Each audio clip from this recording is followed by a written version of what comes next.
오늘 우리에게 주신 하나님의 말씀 보겠습니다. 오늘 우리에게 주신 하나님의 말씀은 이사야 6장 1절에서 8절까지의 말씀입니다. 이사야 6장 1절에서 8절까지의 말씀, 저와 여러분들이 한 절씩 교독하도록 하겠습니다. 말씀 봉독합니다. 우시야 왕이 죽던 해에 내가 본즉 주께서 높이 들린 보좌에 앉으셨는데 그의 옷자락은 성전에 가득하였고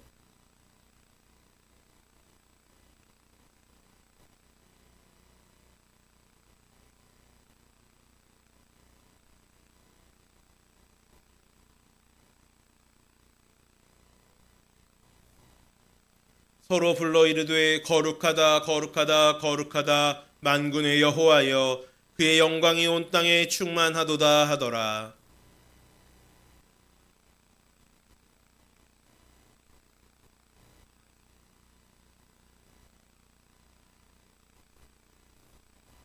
그때 내가 말하되 화로다 나여 망하게 되었도다. 나는 입술이 부정한 사람이요 나는 입술이 부정한 백성 중에 거주하면서 만군의 여호와이신 왕을 배웠음이로다 하였더라.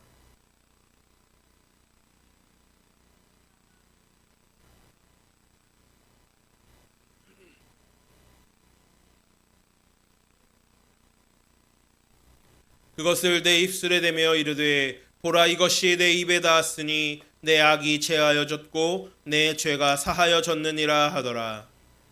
내가 또 주의 목소리를 들으니 주께서 이르시되 내가 누구를 보내며 누가 우리를 위하여 갈꼬 하시니 그때에 내가 이르되 내가 여기 있나이다 나를 보내소서 하였더니.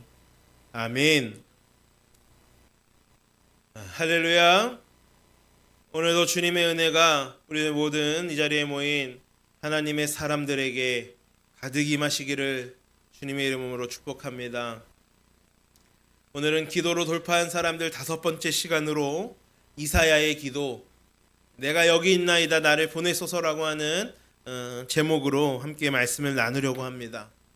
우리가 이제 벌써 이 기도로 돌파한 사람들 5번째 시간입니다. 그동안에 벌써 4명의 인물들의 기도를 우리가 함께 보았어요. 그래서 솔로몬, 엘리야, 엘리사, 그리고 여호사밧, 지난주에 여호사밧까지 두려움이 변하여 찬송이 되었다. 우리 지난주의 말씀도 아마 떠오르게 되실 겁니다. 오늘은 너무나도 우리가 잘 알고 있는 이사야의 소명장, 이사야 이 말씀을 가지고 하나님이 주신 우리가 사명을 붙들며 살아가는 인생에 대해서 함께 말씀을 나누고자 합니다. 여러분, 그리스도인이라고 한다면 누구나 하나님으로부터 부름받은 자들입니다. 부름받았다, 부르심을 받았다. 이것을 우리가 소명을 받았다라고 해요. 소명. 그리고요, 이 소명, 부르심을 받은 사람이라고 한다면 반드시 그는 사명이 있는 거예요. 사명. 그가 반드시 이루어내야 할 정말 목숨과도 같은 하나님의 뜻과 명령이 그 삶에 반드시 부여된다라는 거예요. 하나님의 부르심을 받은 자들에게는 하나님의 사명이 반드시 있다. 여러분, 사명이 없는 삶은 그 가운데 참된 의미를 찾을 수가 없습니다. 사명이 없는 삶은 절대로 행복할 수도 없고요, 성공적일 수가 없습니다. 왜냐하면 우리들의 인생의 행복과 성공은 하나님께 달려있고, 또한 우리는 이 땅 가운데 우리들의 사명을 깨닫고 사명을 이루는 삶을 살아야지만이 바로 그 하나님께서 예비하신 참된 행복과 성공을 이 땅에서 이룰 수 있다라는 겁니다. 여러분, 정말 하나님은요, 우리를 지으시고 우리를 이 삶에 살도록 허락하신 그 하나님께서 우리를 부르실 때 우리들에게 다 이 사명을 주셨다라는 거예요. 사명을 부여해 주셨다. 그래서 여러분, 우리가 사명을 깨닫고 그 사명을 이루어 나가는 삶을 살아가고 있는가 우리가 한번 판단해 볼 수 있어야 돼요. 하나님이 주신 사명이 무엇인지 저는 잘 모르겠습니다 라고 하는 그런 분들이 계시다라고 한다면 한번 잘 생각해 보시기를 바라요. 하나님께서 나에게 주시는 사명은 과연 무엇인가? 요새 어떤 분들은 정말 인생 말년에도요 해외 선교에 투신하시는 분들이 있습니다. 정말 놀라운 그런 사명의 사람들이죠.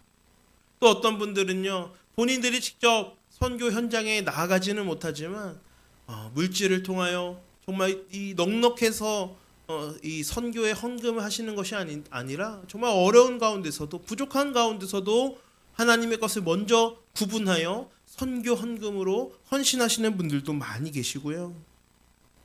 또한 내가 정말 하나님께 봉사하며 내가 주일에 찬양으로 혹은 교사로 혹은 주방 봉사로 내가 헌신하는 것이 나의 사명이다.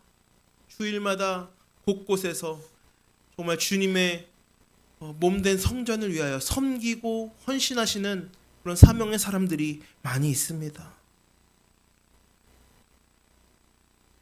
그래서 여러분 우리가 사명을 깨닫고 사명을 이루며 살아가는 삶을 살아가시기를 간절히 축복합니다. 여러분 사도 바울은요 참으로 사명의 사람이었습니다. 그가 빌립보서를 쓸 때 상황을 한번 생각해 보세요. 빌립보서는요 그가 감옥에 있을 때 빌립보 교인들에게 보낸 서신입니다. 감옥에서의 삶의 그런 정말 이제 마지막 때를 향하여 가면서 그가 언제 자기가 죽을지 모르는 그런 미결수이고 재판이 판정이 되면 사형을 받을 수도 있는 그런 어려운 상황 가운데서도 그가 굉장히 힘있고 또한 귀한 사명을 전해주는 그런 빌립보서의 글을 서신을 썼다라는 거예요. 믿음을 선포하고 기쁨을 선포했습니다. 어떻게 그럴 수 있습니까? 바로 그 이유는 그가 바로 사명의 사람이었기 때문에 그렇습니다. 빌립보서 3장 12절에서 14절 말씀을 보면 바울이 이렇게 이야기합니다. 내가 이미 얻었다 함도 아니요 온전히 이루었다 함도 아니라 오직 내가 그리스도 예수께 잡힌 바 그것을 잡으려고 달려가노라. 형제들아 나는 아직 내가 잡은 줄로 여기지 아니하고 오직 한 일 즉 뒤에 있는 것은 잊어버리고 앞에 있는 것을 잡으려고 표대를 향하여 그리스도 예수 안에서 하나님이 위에서 부르신 부름의 상을 위하여 달려가노라. 여러분 부름의 상을 향하여 위하여 내가 달려간다. 지금의 삶이 너무나도 힘들고 어렵고 역경이고 골짜기와 같은 사망의 골짜기와 같은 그런 상황일지라도 그 어려움을 감수할 수 있는 것은요 나의 부름에 대한 상이 있기 때문에 그래요. 내가 이 땅 가운데서 절망하지 않고 결코 어떠한 고난과 역경 가운데서도 굴하지 않을 수 있는 것은요 이 모든 시간을 참고 견디는 것이 다 상에 연결되어 있기 때문입니다. 이것이 부름의 상이라는 거예요. 무슨 말입니까? 사명을 이루는 사람만이 이 땅 가운데서 내가 사명을 완수한 사람만이 받을 수 있는 상이라는 거예요. 그것이 삶을 아름답게 할 수 있다는 것이고 사명은 그만큼 중요한 것입니다. 그래서 신앙인들은 특별히 사명을 반드시 깨닫고 그것을 위해 살아가야 한다는 거예요. 성경에 나오는 믿음의 사람들의 이야기는 모두 다 하나님께서 부르시고 그에게 주신 사명, 그 사명을 이루기 위한 그 사명자의 헌신에 대한 이야기라고 볼 수가 있습니다. 하나님께서 부르셨는데 응답하지 않았다라고 한다면 그는 신앙인이라 할 수가 없는 것이죠. 그런데 성경에 기록된 소명 이야기 중에 아주 유명하고 그러면서도 굉장히 강렬하고 독특한 이야기가 바로 오늘 우리가 읽은 성경의 본문 말씀입니다. 이것은 바로 이사야의 소명 사건입니다. 이사야는 구약의 선지자 중에 대표적인 사람으로 그가 기록한 이 이사야서는 총 66장으로 되어 있습니다. 여러분 성경을 구약 39권, 신약 27권으로 나누는 것처럼 이사야서도요 1장부터 39장까지 그리고 40장에서 66장까지 총 27장 이렇게 두 부분으로 나눌 수가 있습니다. 그런데 놀라운 것은요 또 각각 39장, 27장으로 나뉘어지는 이 이사야서가 구약과 신약의 내용처럼 비슷하게 맞아 떨어진다는 거예요. 이것은 결코 우연이 아닐 것입니다. 이사야는 그 예언의 주된 내용이 바로 메시아에 대한 예언, 곧 그리스도였습니다. 이사야는 마치 그것을 보고 그리는 것처럼 생생하게 묘사했습니다. 이처럼 이사야서는 구약을 통해서 신약으로 건너가는 통로와도 같습니다. 네, 여러분, 이 선지자가 자기의 어떤 이성이나 자기의 머리로서 성경을 쓴다라고 한다면 이게 가능하겠습니까?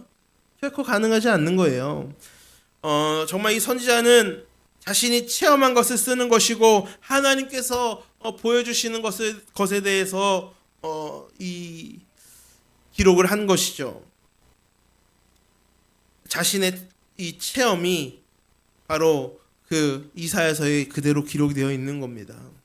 그렇기 때문에 이사야의 이 소명의 이야기는 이사야 개인의 이야기가 아니라 응답하여 주시는 하나님, 구원하신 하나님, 치유하신 하나님, 회복하신 하나님, 아름답게 하신 하나님의 이야기를 보여주는 복음의 역사였다라는 것이죠. 그런데 여러분, 이 소명 이야기에서 우리가 먼저 살펴봐야 할 것이 있습니다. 이 소명 이야기가 어떻게 일어나게 되었느냐라는 것이죠. 그것은 바로 그의 기도하는 가운데 일어났다라는 것입니다. 오늘 본문 1절 말씀에 보면 이렇게 기록합니다. 우시야 왕이 죽던 해에 내가 본즉 주께서 높이 들린 보좌에 앉으셨는데 그의 옷자락은 성전에 가득하였고. 여기에서 이 우시야 왕이 죽던 해라고 하는 표현은 그때가 언제인지를 알리기 위해서 쓴 것이 아니에요. 그때 이사야가 어떤 마음이었는지를 알려주려고 쓴 것입니다. 우시야 왕은 이사야에게 있어서 굉장히 의미 있는 사람이었습니다. 유대인들의 전승에 따르면 우시야 왕은 이사야의 사촌 형이었다라고 합니다. 그만큼 두 사람이 가까웠고 우시야 왕은 이사야에게 특별한 존재였습니다. 우시야 왕은 처음에는 아주 좋은 왕이었습니다. 신앙적으로도 훌륭했고 하나님의 뜻대로 다스리면서 나라를 부강하게 만들어 나갔습니다. 한마디로 어린 이사야에게 있어서 우시야는 따르고 싶은 롤 모델이었다라는 것이죠. 그런데 그렇게 좋았던 우시야 왕이 이제 너무나 잘 나가니까 그만 교만해지면서 갑자기 이상한 행동을 하기 시작했습니다. 제사장의 고유한 역할이라고 할 수 있는 분향을 본인이 하겠다라고 들어가는 거예요. 그 순간 하나님께서 치셔서 나병이 발병하게 됩니다. 보통 사람이면 들로 쫓겨나야 되겠지만 왕이었기에 그럴 수가 없어서 그는 별궁에 갇히게 됩니다. 1절에 우시야 왕이 죽던 해라고 하는 것은 그가 별궁에 12년 동안 갇혀 있다가 죽던 해를 말합니다. 여러분, 그의 죽음을 보면서 이사야는 어떠한 마음이었겠습니까? 얼마나 힘들었겠습니까? 이사야의 수많은 고민과 갈등이 이 우시야 왕이 죽던 해라고 하는 이 구절 가운데 담겨져 있는 거예요. 그런데 여러분, 더 중요한 것은 그가 이렇게 우시야 왕이 죽던 그때의 여러 가지 마음속에 갈등이 있고 고민이 있고 아픔이 있고 슬픔이 있고 이럴 때에 그것을 혼자서 가지고 혼자 끙끙 앓는 것이 아니라 이 고민을 하나님 앞으로 가지고 나아갔다라는 거예요. 본문 1절의 뒷부분을 다시 보면 이렇게 말씀합니다. 주께서 높이 들린 보좌에 앉으셨는데 그의 옷자락은 성전에 가득하였고. 여러분, 이 말은요, 이사야가 성전에 들어갔다라고 하는 말이 아닙니다. 그가 고민하는 그 자리가 바로 하나님 앞이었다. 이것이 바로 하나님 앞이었다라는 이야기는 뭡니까? 곧 그가 기도의 자리 가운데 있었다라는 것이죠. 이것이 기도라고 하는 또 다른 확실한 증거가 5절에 기록이 되어 있습니다. 그때 내가 말하되 화로다 나여 망하게 되었도다. 나는 입술이 부정한 사람이요 나는 입술이 부정한 백성 중에 거주하면서 만군의 여호와이신 왕을 배웠음이로다 하였더라. 기도하는 가운데 하나님의 임재를 경험했던 그 순간에 이사야는 자신의 죄를 보았습니다. 그 중에서도 가장 먼저 입술의 부정함을 보게 되었습니다. 이 말씀은 무엇을 의미하는 것입니까? 이사야는 결국 하나님 앞에 자신의 고민을 가지고 나아가 모든 생각과 감정을 쏟아 놓았다라는 것입니다. 하나님이 정말 계십니까? 하나님 살아 계십니까? 정말 어떤 신앙이 맞는 것입니까? 정말 기도하면 이루어지고 승리하는 거 맞습니까? 어떠한 신앙의 어떤 한계 가운데 어떤 나의 어떤 이성이나 나의 생각으로는 도저히 이해되어지지 않는 삶의 문제를 만나게 되었을 때 하나님 앞에 나아가서 이사야는 자신의 그런 어떤 고민과 삶의 고민과 여러 가지 의문점들과 이런 것들을 가지고 하나님 앞에 나아가 씨름했다라는 거예요. 이러한 절망과 한탄과 부정적인 말들을 하나님 앞에 막 쏟아놓는 그때에 하나님의 임재가 나타나게 되는 거예요. 하나님의 임재를 경험하게 되는 거예요. 그 순간 가장 먼저 보게 되는 것이 바로 그가 그렇게 했던 자신의 부정한 입술이었습니다. 그러니까 그때 이사야는 기도하는 가운데 하나님을 만나는 거예요. 그리고 그의 기도의 결론이 뭡니까? 바로 이사야의 소명으로 이어지는 거예요. 그래서 여러분, 우리의 기도가 정말로 온전한 기도, 정말 아름다운 기도가 된다라고 한다면 그것은요, 그 마지막은 결론이 반드시 소명과 헌신으로 가야 되는 겁니다. 그것이 바로 온전한 기도의 완성이라는 거예요. 내 요구 조건만 다 던져놓고 내가 원하는 기한 내에 응답해 주실 것을 요구하는 것은 아름다운 기도의 모습이 아니라는 겁니다. 여러분, 기도가 가지고 있는 차원은 굉장히 깊고 넓고 다양합니다. 그래서 여러분, 기도가 참된 기도가 있고 거짓 기도가 있고요, 천박한 기도가 있고 심오한 기도가 있고 잘못된 기도부터 바른 기도까지 정말 기도에는 굉장히 다양한 스펙트럼이 있다는 거예요. 그럼 여러분, 우리가 진짜 기도와 가짜 기도를 구분할 수 있는 중요한 기준이 뭡니까? 그 기도가 하나님과의 거래인가 아니면 교제인가, 그걸 봐야 되는 거예요. 우리의 기도가요, 하나님 앞에 마치 무슨 협상하듯이 하는 기도가 되어서는 안 된다라는 거예요. 그건 잘못된 기도라는 거예요. 우리의 기도가 하나님과의 교제로 나아가고 있는가? 교제라고 하는 것은 일방적인 것은 교제가 아니죠. 우리도 하나님께 이야기하고 하나님도 우리에게 말씀하시고 그것이 상호적으로 작용해야지만 진짜 교제가 이루어지는 거죠. 우리가 단지 하나님에게 필요한 것을 구하고 하나님이 거기에 응답하셔서 필요를 채움받았다라고 한다면 그것은 거래일 것입니다. 쉽게 말하면 물건을 구매하는 것과 똑같은 거예요. 받은 응답이 기적이라 할지라도요, 우리 안에 하나님에 대한 이런 요구만 가득하다고 한다면 그것은 거래라는 거예요. 이건 가장 낮은 차원의 기도입니다. 그와는 반대로 기도의 가장 높은 차원은요, 교제인 거예요. 교제. 살아계신 하나님과의 관계입니다. 제가 늘 이야기하지만 여러분, 기도가 진정한 정말 가장 높은 차원의 기도는요, 하나님의 뜻이 내 뜻이 되고 내 뜻이 하나님의 뜻이 되는 그 경지가 바로 참된 기도, 가장 정말 높은 차원의 기도라고 할 수 있다라는 거예요. 그래서 그렇게 하나님과의 깊은 인격적인 교제를 하게 되면 나의 필요나 나의 어떤 간구가 이루어지지 않아도 상관이 없는 거예요. 왜냐하면 내 기도가 왜 이루어지지 않는지 나는 이미 다 알게 되는, 하나님의 마음을 알게 되는 거예요. 아, 이래서 하나님께서 이루어지지 않으셨구나. 그걸 알게 되는 거예요. 그렇기 때문에 내가 어떤 하나님께 간구했던 것이 이루어지지 않았을지라도 감사할 수 있는 거예요. 그리고 하나님만 계시면 난 다른 거 다 필요 없습니다. 하나님만 나에게 계시면 나는 만족합니다라고 하는 마음을 가지게 되는 거예요. 그게 진정한 높은 차원의 이 교제의 기도 아니겠습니까? 수많은 기도의 용사들이 그렇게 응답받는 거예요. 여러분, 내가 원하는 걸 받았기 때문에 응답이 아니라는 겁니다. 내가 원하는 걸 받는 게 응답이라고 한다면 모든 사람들이 저기 서울의 높은 고층 아파트 펜트하우스에 다 살아야 되겠죠. 그거 원치 않는 사람이 누가 있겠습니까? 하나님께 그래서 다 모든 사람들이 저기 청담 르엘, 잠실 르엘, 대치동 도곡 팰리스 이런 데 꼭대기 펜트하우스 다 이런 데 살게 해주세요라고 기도하고 그것을 응답받았다고 해서 그것이 진짜 응답이겠습니까?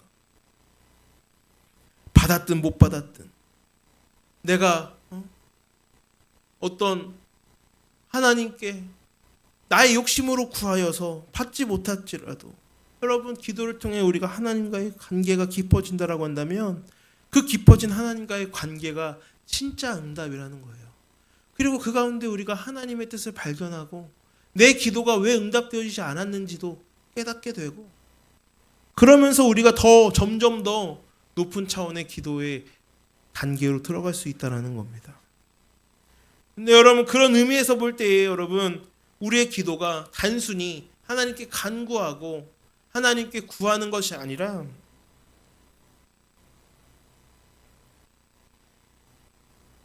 소명과 헌신으로 나아가야 된다는 거예요. 반드시 우리의 기도는요.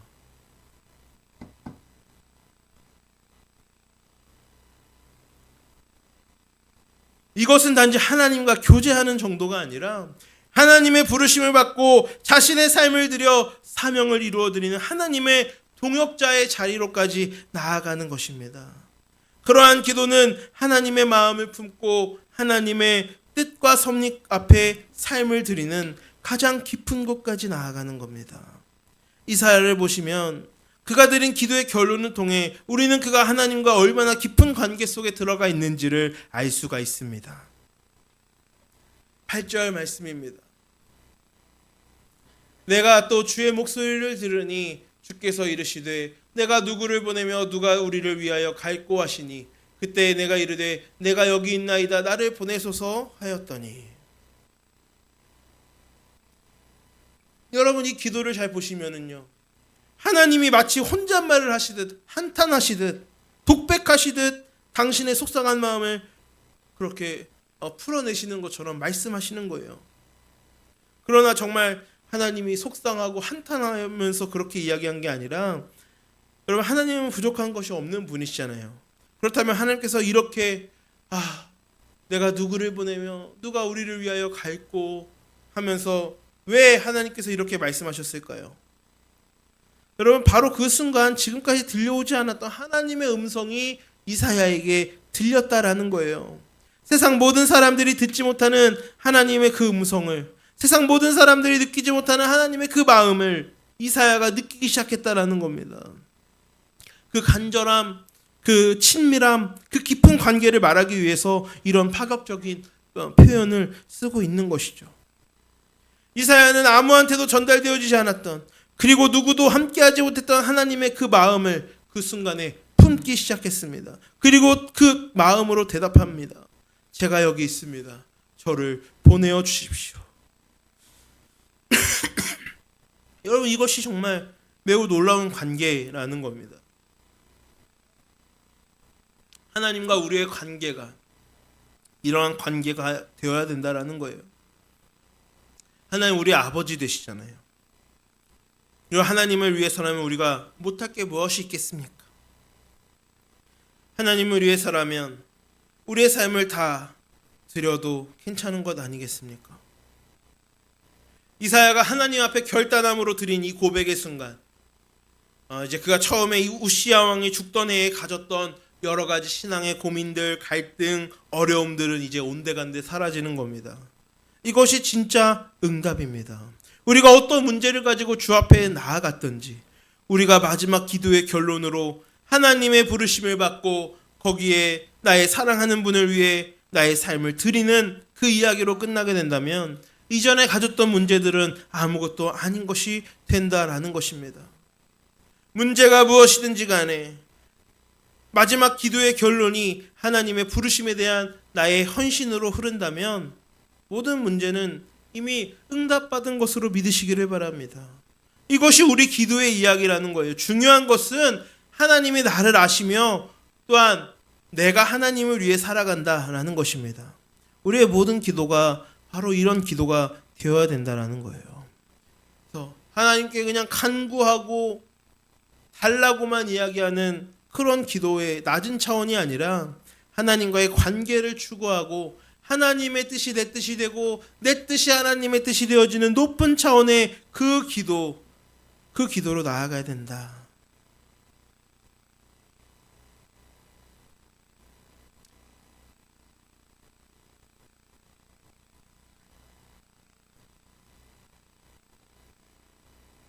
여러분, 그 하나님과의 정말 이 깊은 차원의 그 기도로 들어가기 위해서는요, 또한 우리의 기도가 이런 네 가지 요소가 있어야 됩니다.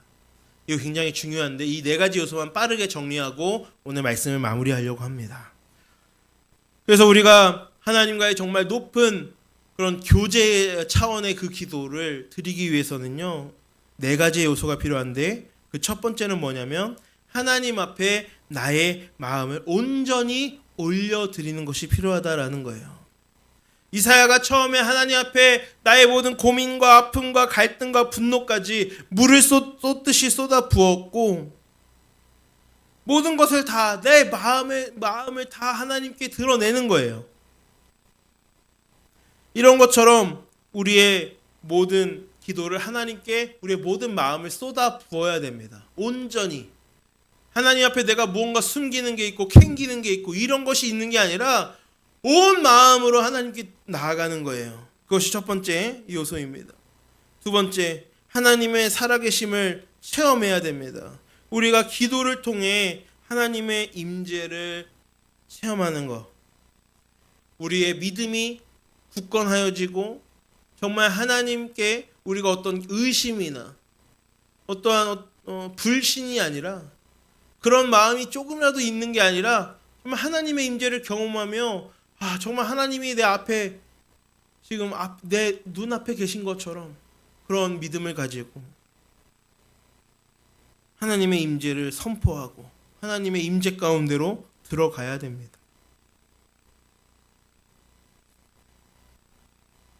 기도에는 이런 임재의 역사가 나타나게 되어 있어요. 그래서 우리 마음에 조금의 불신과 의심이라도 사라지게 되는 겁니다. 하나님의 임재를 경험하는 순간 모든 의심과 불신은 사라지게 되고 하나님의 임재 가운데로 온전히 빠져들게 됩니다. 기도에 우리가 정말 하나님과 깊은 차원의 기도를 드리기 위해서 필요한 요소들을 이야기하고 있어요. 온 전심으로 하나님께 나아가는 거. 내 마음을 다 쏟아 놓는 거예요, 하나님 앞에. 그리고 하나님의 임재를 경험하는 거예요.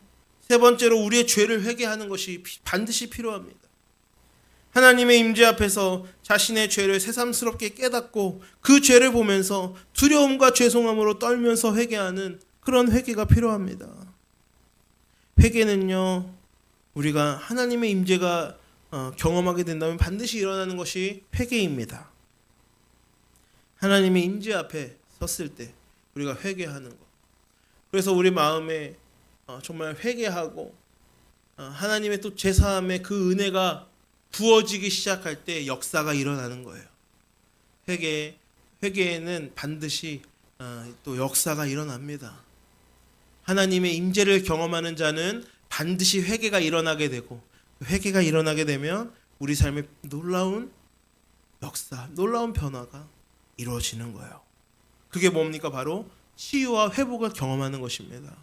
우리가 기도를 통해 하나님과 높은 단계에 나아가기 위해서 온 전심으로 하나님께 다 쏟아내었을 때 하나님의 임재를 경험하게 되고 우리가 회개의 그런 단계까지 나아갔을 때 우리에게 일어나는 역사가 뭡니까? 바로 치유와 회복을 경험하게 된다라는 것입니다. 이것이 바로 우리의 기도에 필요한 단계들이에요. 하나님의 치유는요, 우리가 기도할 때 일어나는 거예요. 아무리요 여러분 무슨 유명한 상담가, 요즘에 뭐 방송에 TV에 많이 나오는 그런 뭐 상담가가 이야기하면서 그래 힘들었지 이렇게 막 얘기해 주면은 막 그 앞에서 막 울잖아요. 근데 여러분 그게 그 안에 그게 진정한 치유라고 볼 수는 없는 거예요. 그냥 감정의 어떤 해소인 거죠. 근데 여러분 진정한 어떤 치유와 회복은요, 기도를 통해서만 일어난다는 거예요. 기도를 통해서만. 물론 여러분 상담을 통해서 아니면 어떤 다른 방법을 통해서 눈물 쏟고 위로를 받고 이럴 수는 있겠죠. 위로라는 그거는 그냥 위로의 위로, 감정의 해소, 내 어떤 슬픈 감정의 어떤 해소, 그런 거에만 그치는 겁니다. 네, 여러분 기도 중에 치유와 회복의 역사가 일어나는 겁니다. 그것이 기도의 역사예요.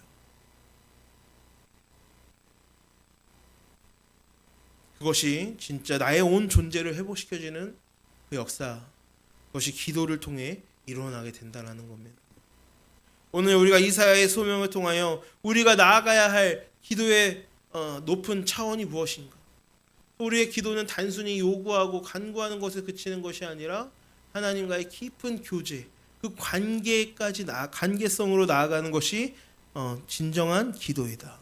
그러니까 우리가 그런 진정한 참된 그 고차원적인 기도로 나아가기 위해서 우리의 기도에 필요한 네 가지의 요소에 대해서 또한 말씀을 드렸습니다. 그렇죠? 하나님 앞에 내 온 마음을 다 쏟아 놓는 것. 그리고 하나님의 그때 하나님의 임재를 경험하게 되고, 하나님의 임재를 경험할 때 우리의 어떤 존재에 참된 회개가 일어나게 되고, 회개가 일어날 때 역사가 일어난다 했죠. 치유와 회복의 역사가 기도를 통해서 일어나게 되는 거예요. 우리가 이러한 기도의 네 가지 요소를 통하여 우리 삶의 진정한 치유와 회복이 일어나시기를 간절히 축복합니다. 우리의 모두 자신의 이 시간 기도의 생활을 돌아보시기를 바라요. 진짜 기도의 사람이 되어서 주님께 그래서 쓰임받고 또 하나님께 우리가 받은 사명을 완수해 나가시는 우리 고귀한 인생으로 살아가시는 우리 모든 성도님들 되실 수 있기를 주님의 이름으로 간절히 축복합니다. 기도하겠습니다. 사랑의 하나님 아버지 감사합니다. 우리가 주님의 진정한 뜻과 우리가 나아가야 할 진정한 기도의 모습을 깨닫지 못하고 늘 어린아이와 같은 모습으로 하나님께 떼쓰고 하나님과 거래하려고 하고 그런 낮은 차원의 기도에만 머물러 있었던 우리들의 모습을 이 시간 회개합니다. 아버지, 또한 이 시간에 우리가 다시금 결단하옵기는 우리의 기도가 이런 낮은 차원의 기도가 아니라 정말 하나님과의 깊은 교제를 이루고 하나님이 나에게 원하시는 뜻을 발견하고 그 뜻을 우리가 사명을 발견하여 그 사명을 완수하는 데까지 나아갈 수 있도록 그렇게 우리의 기도를 높은 차원으로 끌어올리기를 간절히 소망하며 이 시간 결단하오니 성령을 보내주셔서 우리의 기도를 도우시고 우리의 기도가 낮은 차원의 기도가 아니라 하나님과 정말 깊은 교제와 임재를 경험하는 깊은 차원의 기도로 성숙해 나아갈 수 있도록 하나님 도와주옵소서. 이 시간 온전히 주님의 뜻을 발견하기 원합니다. 우리의 온 마음을 쏟고 그 안에 주님의 임재를 경험하며 회개가 일어나고 놀라운 회복과 치유가 일어나는, 그리하여 정말 하나님과 깊은 교제 가운데 우리의 사명을 깨닫고 헌신을 결단하며 하나님의 뜻이 내 뜻이 되고 내 뜻이 하나님의 뜻이 되어지는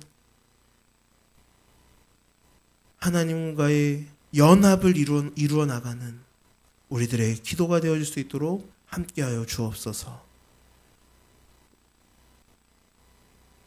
우리 구주 예수 그리스도 이름으로 간절히 기도드리옵나이다. 아멘.